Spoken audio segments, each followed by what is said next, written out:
First Alert Weather, where accuracy matters, from keeping you alert during severe weather to helping you prepared throughout the day. We're so confident in our accuracy, we're willing to bet on it. Introducing the 3-degree guarantee. Each weekday that our forecast high is within 3 degrees of the actual high, a local charity gets money in their bank.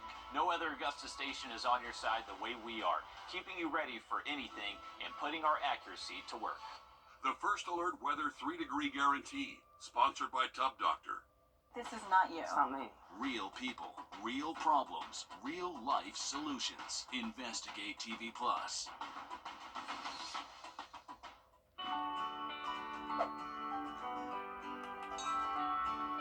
Parker's Kitchen is my new daily coffee stop. High-quality gourmet beans are freshly ground for every cup. Get your own cup of great-tasting, freshly brewed coffee at Parker's Kitchen. Live from Augusta, you're watching News 12, live at 5. School closings are rolling in ahead of possible winter weather heading our way. Good evening. I'm Meredith Anderson. We'll get to that growing list in just a minute, but we begin with you, Riley. You had already put out your own first alert, but now we're seeing winter storm warnings and winter weather advisories. It's been a little bit of a busy afternoon for us, Mayor. Definitely a lot of new alerts coming out today, and that is in anticipation of the first alert that we've been talking about all week. So now most of our central counties, including Columbia, Richmond, Aiken, now underneath a winter weather advisory that does start 10 a.m. tomorrow morning and lasts until 4 a.m. Saturday. That's where we're expecting at least the 10 minutes. All right, thanks for that, Riley. Georgia Governor Brian Kemp has already declared a state of emergency, and across the two-state, schools are already affected. Now, keep in mind, this is not the full list. We just don't have time to get to all of them, but let's get to some of them. Aiken County Schools will dismiss 2 hours early tomorrow. Bamberg schools, they will dismiss at 11:30 tomorrow morning. Orangeburg schools, they're getting out 2 hours early. Richmond and Columbia County schools, they have canceled all after-school activities tomorrow. Some counties and private schools are having e-learning days tomorrow. You can scan the flow code to see the complete list. Of course, we will constantly be updating this. Plus, we've got you covered on how to make sure you're prepared on our website and WRDW app. That flow code is just the quickest way to get there. With this weather on the way, Augusta Fire and EMA is preparing for the worst. The Emergency Operations Center is at a level 3, with the city offering both daytime and nighttime warming centers. But in a change from before, people no longer need an ID card to get into those shelters. We're told the Richmond County Sheriff's Office and Marshal's Office will be checking shelters as needed. Now, those include the Augusta Rescue Mission, Garden City Rescue Mission, and the Center of Hope. For those of you at home, emergency officials want you to be prepared too. Citizens are encouraged to avoid unnecessary travel and drive cautiously if travel is essential. Prepare homes by insulating pipes, securing outdoor items, and assembling emergency kits. You can also find information on daytime and overnight warming centers on WRDW.com. Former President Jimmy Carter was honored by all 5 living presidents, as well as civil rights leaders and other prominent figures. Today was his state funeral in Washington, D.C.'s National Cathedral.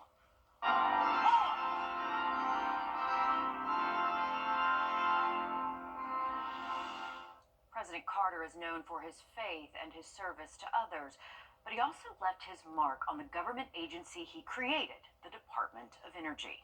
Your Kennedy Payne joins us now live in the newsroom. And Kennedy, you spent the day looking at his impact on the DOE. Of course, SRS is a DOE site, but Carter's impact can also be felt across the river in Burke County, specifically at Plant Vogtle. Yeah, Jimmy Carter had a vision for our country, and Plant Vogtle is a major stepping stone along the way. Carter founded the Department of Energy in 1977, and without it, the CSRA might not be where it is today.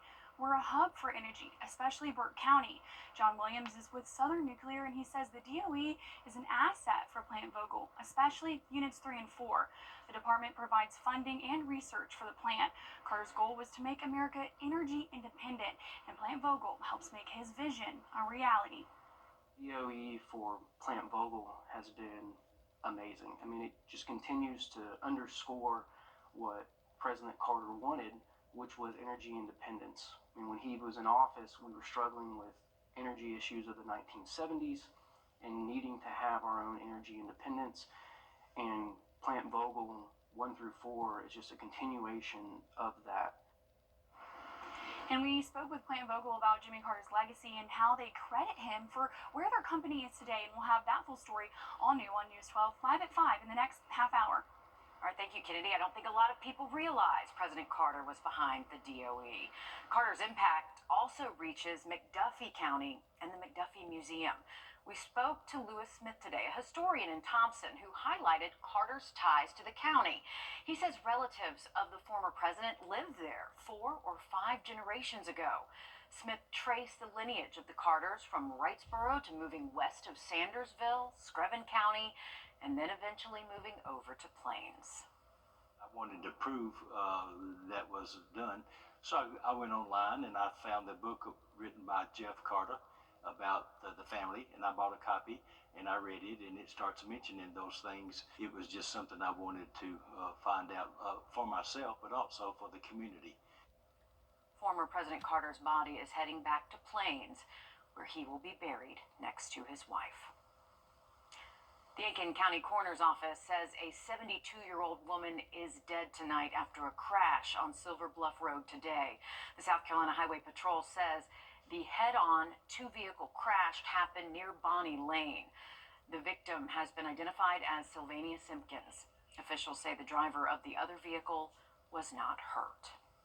An update now to a story we first brought you live at 5 yesterday. 62-year-old Victor Price is facing murder charges after a shooting on Broad Street in broad daylight.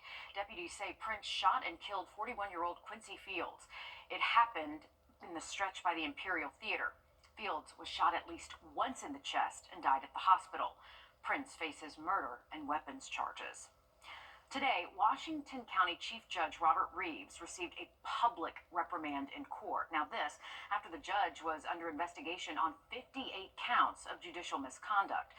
Your I-Team's Will Rio was there in court and has more on what led up to this.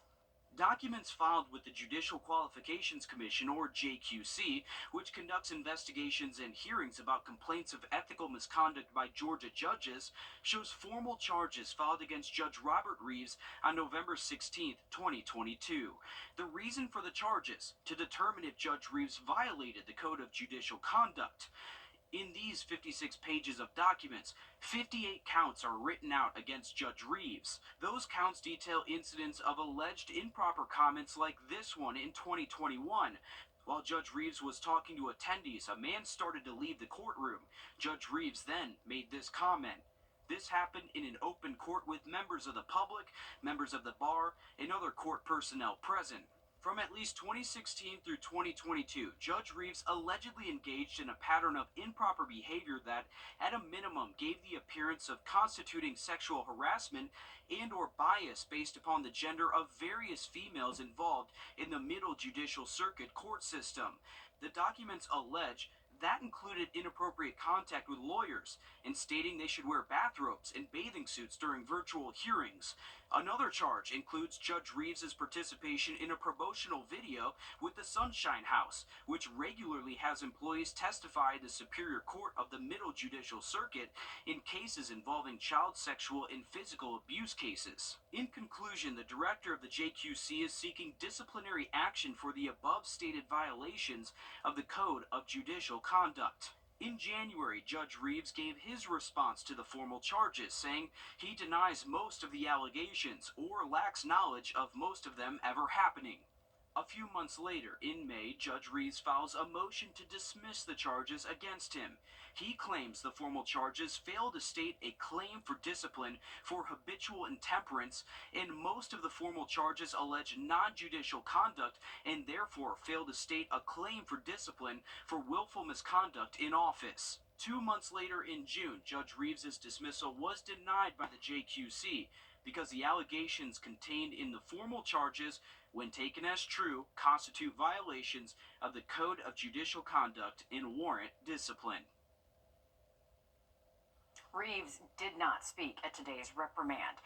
He does not plan to seek re-election next year. We'll hear more from Will about all of this, all new on News 12 at 6 o'clock. Riley? Well, we do have our first alert starting tomorrow. That's going to be in effect through at least Friday night and daybreak Saturday morning. The central and northern CSRA under the gun for winter impacts. Much more on this just after the break. Time and temp, brought to you by your First Alert weather team. It's the coldest time of year in the CSRA. To stay up to date on anything winter weather to severe weather, download our First Alert weather app to get the most accurate forecast in our area. It's the January clearance event at Weinberger's, and we're saying goodbye to our top quality sofas and sectionals. I'm gonna miss you so much. Tables and chairs. See you later. Wing chairs and buffet tables. Sayonara. Top quality brands. Nice knowing ya. Accessories and more. Gone. Everything must go. Tons of in-stock merchandise ready for immediate delivery. Can you really get all this at prices better than the internet? Yes, you can. Struggling with moderate to severe Crohn's. Force. Still continuing the first alert for those winter alerts across the area. Stick with us for those updates over the next 24 hours. All right, thanks, Riley. And remember, you can download the First Alert weather app to stay up to date on weather conditions. Your First Alert weather team is constantly tracking the forecast and keeping you updated. That includes Mikhail Hannah Harding here with some advice before we go to break. That's right, Meredith. We're talking about just different types of precipitation and also some reminders for black ice as well. First, just looking at how different precip forms. Everything starts off as snow, even rain. But with rain, you have a warm air layer that goes basically from the base of that cloud all the way down to the surface and allows that snowflake to melt into rain before it hits the surface. With freezing rainfall, we have a thin layer of freezing air just above the surface. So that means rain is making it almost to the surface. But then once it reaches the surface, it freezes on contact. With sleet, you have a freezing layer about halfway down that refreezes that melted snow into those pellets of ice that we know as sleet. And then of course with snow, you have that cold column of air that's at freezing or below from the base of the cloud all the way down to the surface, and we're seeing snow actually make it down to surface levels. Now, as far as looking at the bridges that are going to be the first to ice tomorrow, we're talking about those losing heat quicker than areas that have insulated ground underneath them, such as regular roadways. So with a bridge or overpass, cold air can also get underneath that bridge as well as over top of it and allow it to cool off a lot quicker than actual roadways. So that's why bridges and overpasses actually tend to ice first. And then with black ice, you want to remember to keep your steering wheel straight. And if you want to decelerate, to take your foot off the accelerator so you can naturally do that. But also keeping a fair amount of distance in between you and other cars is also a good way to eliminate potential impacts from spinouts from black ice and also to eliminate those accidents. But the best thing I can tell you as we head into tomorrow would be to stay off the roadway, because that could help you avoid any of those incidences where you would run into black ice out there. But it's going to be possible, especially along and north of I-20 with some freezing rain out there possible at times. So you want to stay weather aware, and if you can help it, avoid traveling tomorrow. Some very good advice, and thanks for the visuals. Makes it a lot more clear to all of us, Mikkel. A South Carolina Legislative Committee has provided an update on the plans for the Civil War hero Robert Smalls. The latest on the monument after the break. First Alert Radar, powered by Jim Hudson Automotive Group. Create your perfect safety package plus $1,500 off. We all hope for a world of longer, healthier lives. To overcome today's biggest health challenges and accelerate that future, each of us needs to be part of the progress. Together, we can be a relentless force for building longer, healthier lives in the CSRA. Join News 1226 and the American Heart Association on Friday, February 7th for the 2025 CSRA Heart Ball. Reserve your seats today at heart.org/CSRA Heart Ball. We're getting our first look tonight at how a South Carolina hero will be honored outside the state capitol and its location. It will have special significance to his remarkable life story. Your State House reporter Mary Green has those details. In this area will stand a future statue dedicated to South Carolinian Robert Smalls.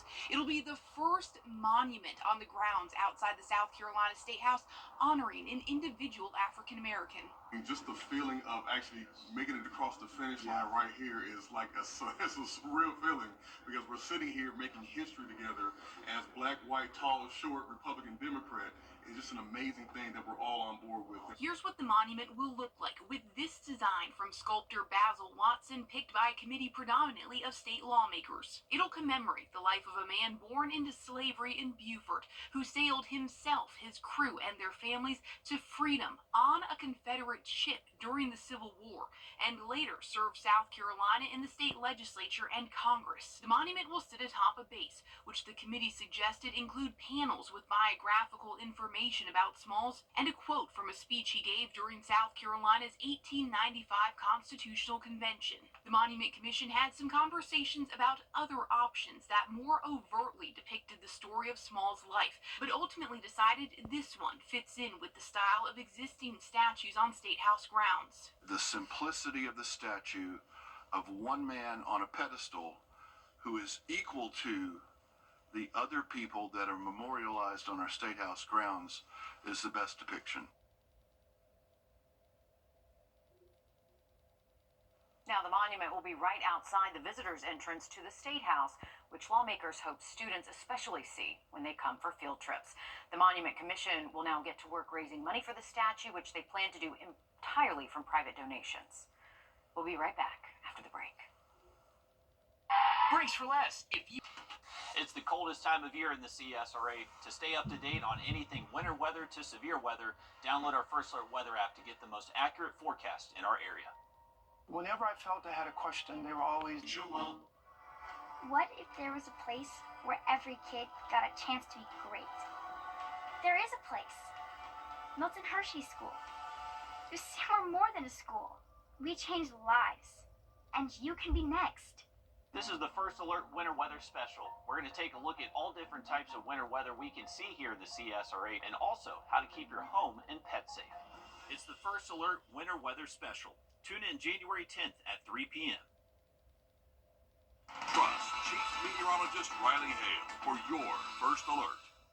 Happy holidays from Parker's Kitchen. Sending a world of good wishes to our invaluable team members. Thank you for making Parker's the best place to work and shop. You're watching News 12 live at 5. Continues. Slick roads and frigid, near-freezing temperatures are in your forecast, and both Georgia and South Carolina are preparing for this winter weather. Good evening. Thanks for joining us live at 5. I'm Meredith Anderson. Your First Alert Chief Meteorologist Riley Hale has been monitoring this possibility of snow and sleet all week. He joins us now live from the Weather Center. Riley, we're less than a day out now, but there's still some uncertainty in the forecast. And that's right, Mayor, because it all comes down to 1 or 2 degrees. Are we at 33 degrees? Ahead of tomorrow's winter weather, some schools are making the decision to change their schedules just to keep people off the roads. Edgefield County schools will hold their classes virtually tomorrow. Same with Wilkes, Jefferson, Glasscock, Hancock, and Lincoln County. But 2 of our biggest school districts, Columbia and Richmond counties, will have in-person classes tomorrow. Now, after-school activities, though, for both are canceled. Aiken County schools will dismiss 2 hours early tomorrow. For a full, up-to-date list of school closures and delays, we can't get to all of them here. You can scan and tap the code on your screen now. It'll take you directly to our webpage with all the closures, as well as several resources for you to prepare for this winter weather. Georgia Governor Brian Kemp has declared a state of emergency ahead of this winter weather. Georgia DOT currently pouring brine over the main interstates, including I-20. On the other side of the river, South Carolina Governor Henry McMaster stopped short of declaring an emergency, but he has waived some transportation regulations for essential services. Here at home, Augusta Fire and EMA are preparing for power outages and ice accumulation on bridges. Your Sydney Hood joins us live at 5 outside our station overlooking I-20. Sydney, walk us through what first responders are doing to prepare. Well, there's a saying that goes, if you stay ready, you don't have to get ready. And that's really what crews have been following all day today. They kind of use today as the prep day ahead of the main event tomorrow. And they've got all eyes on the roads. G-Day's day consisted of pouring brine on I-20 and other state roads like Washington Road and Gordon Highway. GDOT says they have crews working around the clock until the weather passes. And then meanwhile, Augusta Fire Chief Antonio Burden says the Emergency Operations Center is at a level 3, which means they are closely monitoring conditions while working with state and federal partners. Bring pets indoors and secure, once again, outdoor objects. Avoid unnecessary travel during the winter weather event. If travel is necessary, allow extra time and drive cautiously. Reduce speeds and increase following distances. Be aware of black ice and icy bridges.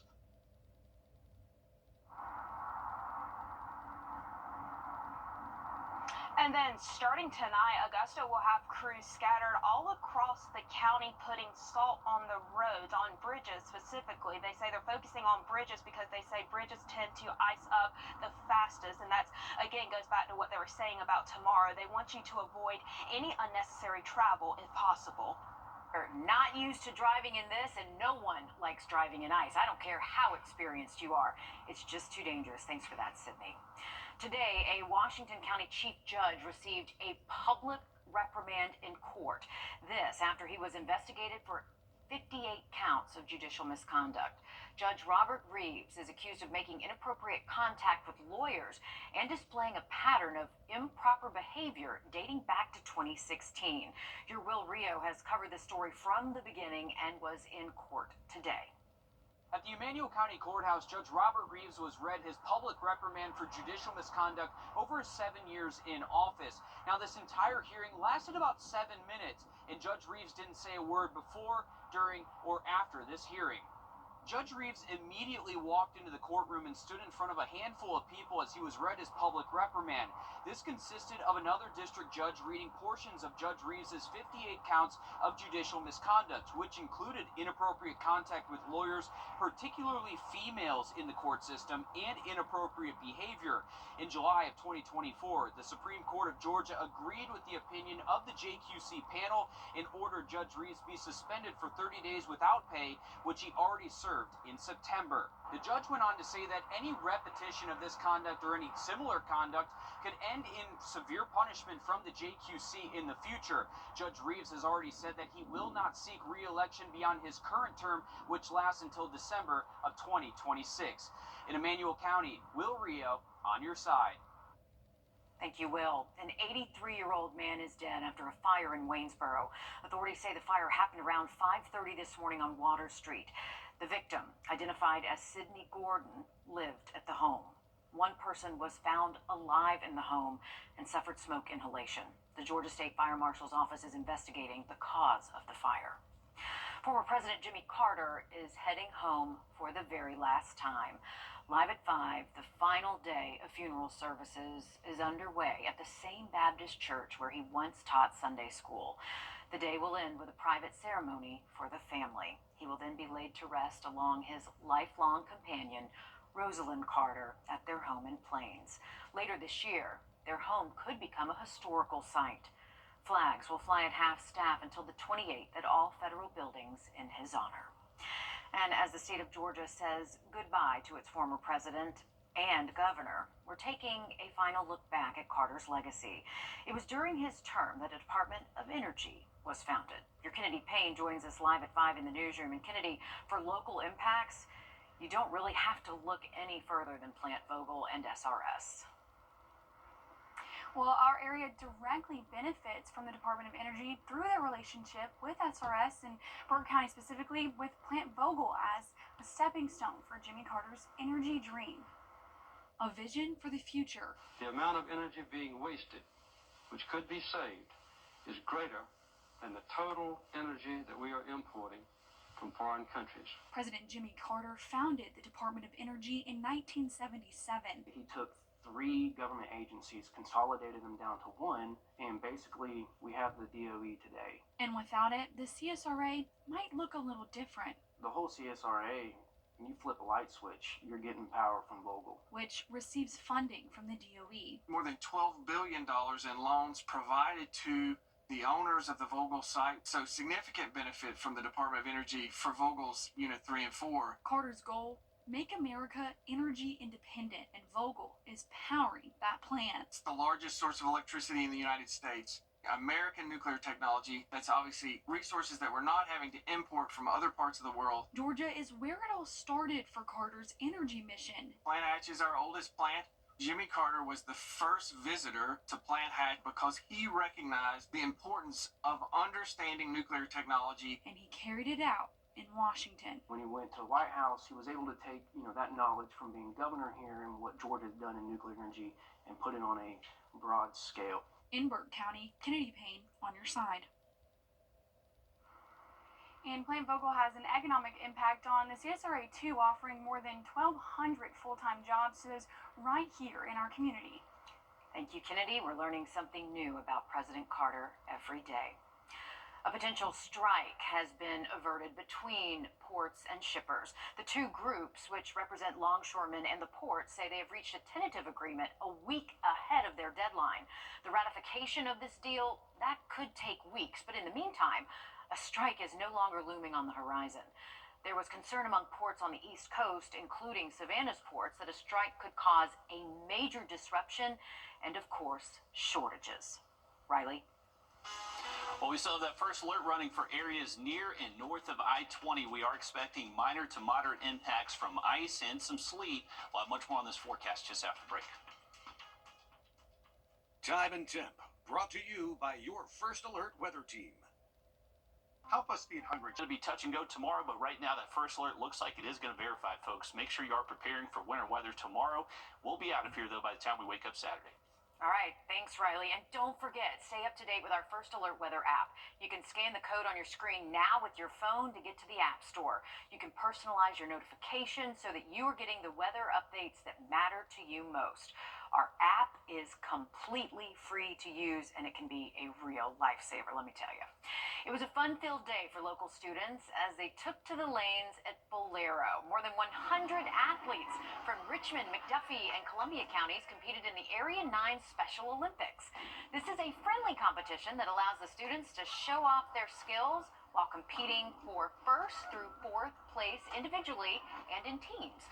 Organizers say this shows the kids there, well, they've got places to go to have fun while encouraging them to be active well after high school. We may work on these skills in their adaptive PE class. Then we come to the community and, work on it in this setting so they can apply what we worked on in the classroom to a community-based setting. And then once it kind of all comes together and you see their face light up, it's a great feeling. It sure is, and your Zana Halliburton was there to MC this great event.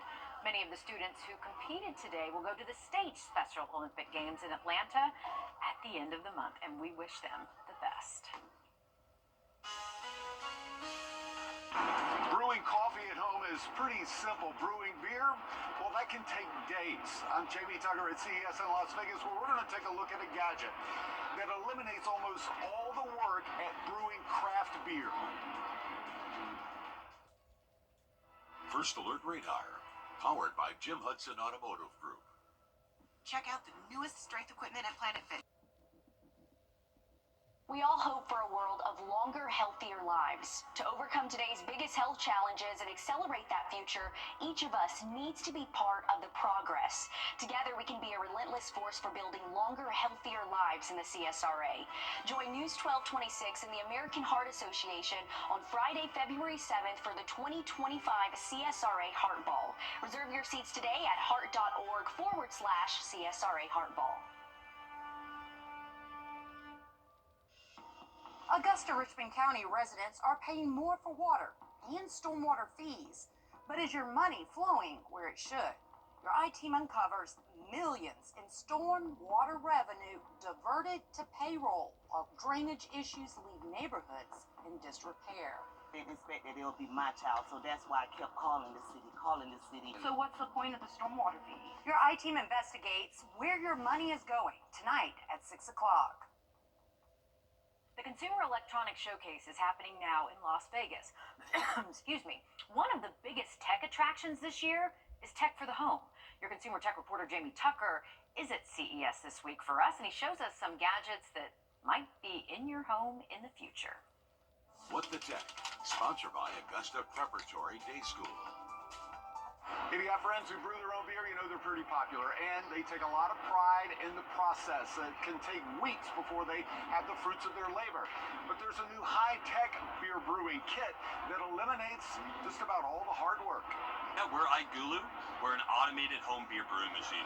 The Igulu is targeted to beer lovers who like to brew their own but have no idea how to get started. Skip the whole scale of learning how to brew from A to Z, and we're kind of jumping halfway through the alphabet, going straight to the fermentation process. So you don't need a degree in home brewing. The kit comes with ingredients, and you don't even need to know which ones to add and when. You just tap a tag. And it is able to read it, and the machine just does everything for you. It's like a Keurig, but for beer. The Wonder Blocks is a stackable system to create beautiful natural spaces in your home. From the folks behind Bird Buddy, these modular units take the guesswork out of feeding, caring for, and watching nature in your backyard. We have a bug hotel, bee hotel, we have the butterfly feeder, and it comes kind of in tandem with Pedal. A Pedal is a solar-powered connected camera that sends photos and videos of what's visiting your yard. And Garden is a hydroponic indoor garden system. The water is completely automated for you. Plant anything you want, a mixture of flowers, herbs, vegetables. The smaller unit growing 16 plants is $649. Digital health, smart homes, and food tech are, again, very popular at CES this week, and there are hundreds of companies displaying some of their new products in that category, and there's more to come. We'll be here all week at CES in Las Vegas. I'm Jamie Tucker, and that's What the Tech. Thank you, Jamie. The Augusta Exchange officially has a new store open. The Wayfair outlet opened its doors today, where you can find furniture, home decor for the popular discount site. It is at the spot that the Bye Bye Baby used to be.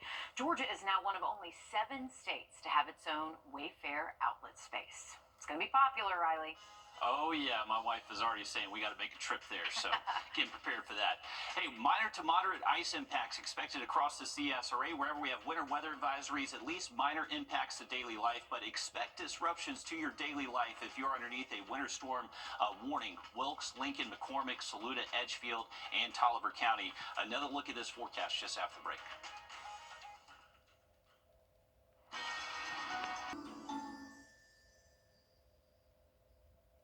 This is the First Alert Winter Weather Special. We're going to take a look at all different types of winter weather we can see here in the CSRA, and also how to keep your home and pets safe.